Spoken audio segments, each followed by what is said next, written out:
Hey everybody, Jonathan here with Drone Academy again. It's almost July 1st. Now that means that the Typhoon H Plus is going to be shipping soon. For those of you who pre-ordered it, pre-order shipments are supposed to go out on July 1st. But before that happens, I thought it would be a good time to take a look back at the over 2-year-old Typhoon H.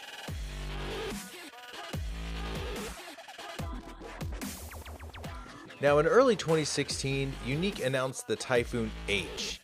At $1,300, this aircraft was meant to give you Inspire 1 performance at a phantom price. Now, of course, a lot has changed in the last 2 years in the world of drones. Aircraft have gotten smaller, camera sensors have gotten bigger, obstacle avoidance is better than it ever has been. But I wanted to take a look back at the Typhoon H and see how well it's held up over the last 2 years. Of course, now the prices have fallen significantly. And so today you could probably find a refurbished system with RealSense for under $600. And for that price, you'll get the aircraft, the ST16 ground control station with built-in screen, a couple of batteries, a charger, and if you're lucky, you'll get the little wizard remote that goes with it. The unit in this box that you're looking at actually came from Woot a couple weeks back. They had a sale on it. You can find them just about anywhere these days. And at under $600, it seems silly not to grab one. I mean, obviously this isn't my daily driver. My Phantom 4 Pro version 2 is still my go-to right now. But it's not bad to have one as a backup, and honestly, you don't see a lot of Yuneecs out there, so this one's kind of a good conversation starter. So in the Pro packages, Yuneec did a few things that were kind of interesting that I really liked. One was including a car charger. You gotta buy that extra from DJI. The other was this directional antenna that you can actually affix to the top of the controller and get a little bit more range. And Yuneec says that with that patch antenna on the 5.8 gigahertz band, you can get about a mile out of this aircraft. But in my experience, in anything less than ideal conditions, you're looking closer to about 3,000 feet. And in this box here, you've got the propellers, and you can see here there are 6 propellers since this is a hexacopter. Plus you got a few additional spares in here as well, which is just a nice add-on. Now, one of the neat things about this being a hexacopter is that you can actually fly with only 5 props. So with the Typhoon H, a loss of a prop does not mean a loss of an aircraft. I've had pretty good luck with the quick lock props so far. They've got a nice button release on the top, and the props do a pretty good job of staying on. Haven't lost one yet. So also in the box here, you see you've got a micro SD card with an SD card adapter, 16 gigs, so nothing special, about what you'd expect. Now, unlike DJI aircraft that have a charging brick with a plug, this one actually comes with a charging brick and a dock, which isn't bad. The battery sits in it, sticks up. The only thing that's kind of annoying about it is the loud beeping when the battery's done charging. The neat thing is that you can use a non-proprietary micro USB cable out of that dock to charge the controller. Now, Yuneec says that you should be able to get about 25 minutes of flight time out of the 5400 milliamp hour batteries, but in my experience, it's been closer to 22. And Yuneec is saying that the new Typhoon H Plus should get 28 minutes of flight time with a smaller battery. Now, of course, I haven't tested it yet, so Yuneec, if you want to send me one to test out, that'd be great. And this little Wiimote looking guy is the Wizard Wand that's included with some of the Pro packages. This you can actually use to control the aircraft, while a second operator uses the ST16 controller to control the camera. Now, I've done a lot of dual operator ops with the Inspire system, and this seemed really cool to me at first just because it's called a Wizard Wand, and well, that's kind of cool. Now, I thought that my background as an expert Nintendo Wii player would qualify me to use this, and I'll be honest, I was a little sad. The learning curve was steeper than I expected, although once you get the hang of it, it's a pretty neat little controller. But probably the best part about it is that you don't have to carry this around. And this bad boy is the ST16 ground control station. It's essentially a 7-inch Android tablet jammed into a controller.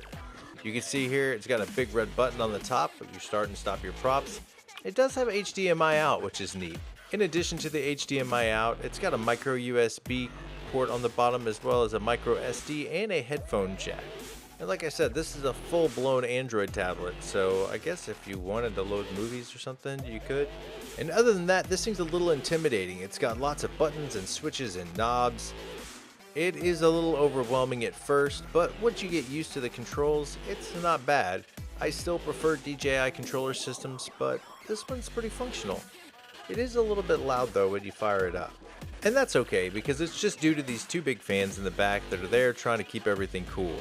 It was 102 degrees today in Texas where I live, and it's not uncommon for iPads or other devices to overheat and shut down when you're flying in these temperatures. So it was nice that they put some thought into trying to keep it cool and operational. And so far it's worked, it hasn't shut off on me yet. And you can see the Yuneec flight controller is just an app running on this tablet, but you can go into the Android section of it. Now, obviously you can see, if you're familiar with Android, this is running KitKat, which is a much older version, but you can sideload apps or even load them through the Play Store. Now, as you can see, this screen is pretty high gloss, and so Yuneec was nice enough to throw in a screen shade to help block off some of that glare and make your flying experience a little more bearable. Now, as is with most of these, it's not great, and while I would much prefer a hood mount system, I do at least appreciate Yuneec thinking about that and throwing it in. This and the included car charger are little things that Yuneec is doing, trying to make this experience a little bit more premium. And I imagine they will include this in the new Typhoon H Plus, although, like I said, I don't know yet. Anyways, let's take a look at the airframe itself. The Typhoon H folds up pretty nicely for travel and only takes a few seconds to put together. The arms are light but snap nicely into place with a click, and I haven't had any issues with feeling like they might come loose. I was supposed to be sent the RealSense model, but I ended up with the standard, and that's okay. It still has sonar collision avoidance in the front. However, the ultrasonic sensors are only good for 5 feet. Now just compare that to the RealSense system that can determine obstacles from up to 32 feet in front of an aircraft. That's pretty impressive. Hopefully they'll send me one with RealSense so I can look at them side by side. But for now, most of the rest of it is the same. Let's take a look at the CGO 3 Plus gimbal. Like I said before, the 12 megapixel sensor on this thing will shoot 4K at 30 frames per second. Now, the imagery that comes out of this thing isn't bad, and it's certainly suitable for some applications even today. But I can't help but feel like it didn't quite live up to its potential. And that's due, I think, in large part to software features. Whereas I like to shoot in something like D-Log that's really flat, and this aircraft doesn't have those types of settings, so you're somewhat limited in what you could do in post-production. But that being said, it is 2 years old, and even video that I shoot with my X3 looks a little dated. On the plus side, the Typhoon H does use a modular payload system, so you can actually remove this camera and replace it with a thermal model. Now, that camera will set you back about $1,800, which is a fairly cheap entry point for a thermal camera. Now, the battery slides into the back here, and you gotta give it a little bit of push to get it to seat properly, but once it does, it's in there.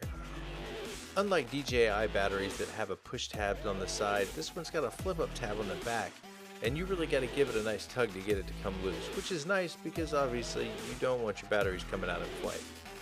Let's go ahead and install the 6 propellers on this aircraft, and they're labeled with a white and a black ring, which is nice. It makes them really easy to identify. Yuneec calls them A and B series propellers, either way. Similar to other quick lock propellers you've seen, this is just a push down and a twist to get them to lock into place. Now, whereas DJI quick lock propellers require a push and a twist to unlock, these actually unlock using a button right there in the middle of the motor head. It's an interesting difference, but one I got used to pretty quickly. So after working with the support teams at Woot and Yuneec, I was able to get the RealSense model. Now this isn't it, this is the original one that we had. You can see the ultrasonic sensors there on the front, but this one here next to it is the RealSense model. Now I mentioned before that the basic system has sonar based collision avoidance, and it does, and that's okay, but if you're gonna be using this aircraft to follow you or do any autonomous modes, the RealSense is the way to go. Yuneec made a big deal on stage when they announced the RealSense system with this aircraft, and even demonstrated it avoiding a tree as it was falling. So it's actually a pretty robust system, and it's neat. It includes a conventional lens, an infrared lens, and an infrared laser projector lens on the front, and the ultrasonic sensors on the bottom. This may not seem like a big deal now when you're thinking of aircraft like the Mavic Air having significant obstacle avoidance. And today you're right, this is certainly nothing special. But in 2016, this was a pretty good deal, and it put it on par with the Phantom 4 and other aircraft at the time, and certainly had better obstacle avoidance than the Inspire 1, which didn't really have any. So 2 years out, what do I think? Is the Typhoon H worth buying? Well, I hate to give this answer, but it kind of depends. If you're looking for professional quality video and stills, this might not be the aircraft for you. But if you're looking for a stable aircraft with a 360-degree gimbal that won't break your bank, then you might want to take a look at it. I imagine prices will continue to come down once the H Plus starts shipping next month.